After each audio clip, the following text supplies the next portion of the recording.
पौराणिक कथा के अनुसार शिव जी माता पार्वती को अपना पूर्व जन्म याद दिलाते हुए कहते हैं कि हे पार्वती, तुमने मुझे पति के रूप में पाने के लिए वर्षों तक कठोर तप किया, अन्न और जल का भी त्याग कर दिया और सर्दी, गर्मी, बरसात जैसे मौसम की भी कोई फिक्र नहीं की।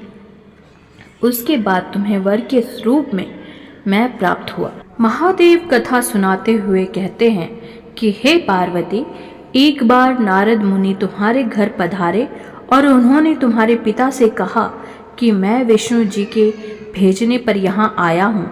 भगवान विष्णु स्वयं आपकी तेजस्वी कन्या पार्वती से विवाह करना चाहते हैं।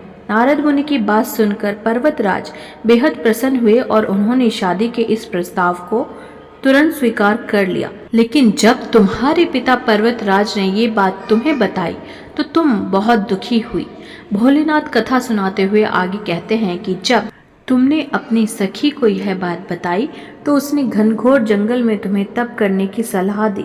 सखी की बात मानकर तुम मुझे पति के रूप में प्राप्त करने के लिए जंगल में एक गुफा के अंदर रेत की शिवलिंग बनाकर तप करने लगी। सावन मास की शुक्ल पक्ष की तृतीया तिथि पर प्रसन्न होकर मैंने तुम्हें दर्शन दिया और तुम्हारी मनोकामना को पूरा करने का वचन देते हुए तुम्हें पत्नी के रूप में स्वीकार कर लिया।